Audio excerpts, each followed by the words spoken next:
Орхон аймагт 3 дахь жилдээ марк болон зоос мөнгөнд тэмдэг цуглуулдаг сонирхогчдын үзэсгэлэн болж байна. Энэ жил 12 хүний 9 төрлийн цуглуулга нэгэн зэрэг дэлгэгдэж байгаагаараа онцлогтой ажээ. Мөн Орхон аймгийн марк цуглуулагч нар бусад аймгаас хамгийн идэвхтэй гэдгийг албаны хүн хэлж байлаа. Үзэсгэлэн энэ жил 3 дахь жилдээ зохион байгуулагдаж байна. Үзэсгэлэнгийн гол одоо онцлог гэх юм бол 2017-18 он зохион байгуулах үед бид нар Улаанбаатар хотын үзэсгэлэн гаргах хүмүүсийн үзмөрүүдийг дэлгэж тавьж ирсэн. Мөн одоо хамтарсан байдлаар зохион байгуулж ирсэн. Одоо тодорхой нэр төрлөөр төрөлжүүлж зохион байгуулж ирсэн бол энэ жил анх удаага Орхон аймгийн цуглуулагчдын 12 хүний үзэсгэлэн нэг дор гаргаж байгаа. Ингэхдээ бол хамгийн одоо сайн, хамгийн шилдэг гэсэн үзмөрүүдийг гаргаж байна. Ялангуяа зөвхөн Монгол улсын хэмжээнд биш, дэлхийн хэмжээнд үлдэгдэх хэмжээний ховор үзмөрүүдийг гаргаж байна. За дөнгөж сая бас одоо манай цуглуулагч нар хоорондоо ярилцсан. Улаанбаатараас ирсэн зочдууд ч гэсэн ярьж байна. Зарим одоо олддоггүй. Өнөөдөр одоо юу гэдгийг зоос судлалын холбоонд, за марк сонирхогчдын холбооныхонд байхгүй тийм одоо чухал ховор одоо үзмөрүүд өнөөдөр энд бас танхимд байна гэдэг бол бас одоо үзэсгэлэнгийн чанар чансаа манай эрдэмтдийн цуглуулагчдын одоо чанар чансааг харуулж байгаа гэж би ойлгож байгаа. За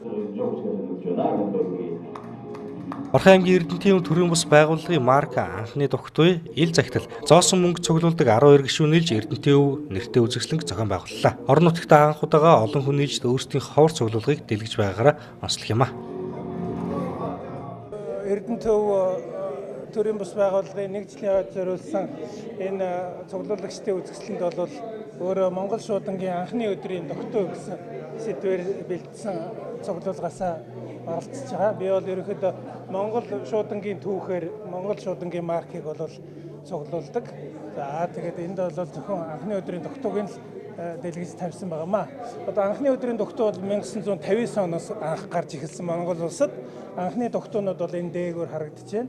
Тэр 50 60 оны 62 оны гэдэг ингээд энэ хуучин тогтвонууд харагдаж байна. За энд бол 70-аад оны үеийн тогтвонууд, энд бол 80-аад оных гэдэг ингээд ерөнхийдөө түүхчлэх маягаар ингээд цаг үе болгоноор нь төлөөлөл болгож ингэж авчирсан байгаа. Наснасаа эхэлж цуглуулсан байгаа. Одоогоор цуглуулад 2 жил гарсан болж байгаа. Нийт 140 тогтвол байгаа. Би өөрөө сонирхож ийм юм цуглуулахыг өөрөө хүссэн болохоор энийг цуглуулж эхэлсэн. За энэ зоос мөнгөнд тэмдэг цуглуулснараа өнөөдөр Монголын түүх тусгалын нэг өв соёлыг хадгалж үлдэж байгаа. Хоёрдугаар болохоор хойч ирээдүйн үеэ бас энэ түүх соёлыг эзэмшүүлэх тэднэрт бол түүх соёлын өв уламжлалыг үлдээх зорилготой ийм л гол зорилго нь энэ юм байна.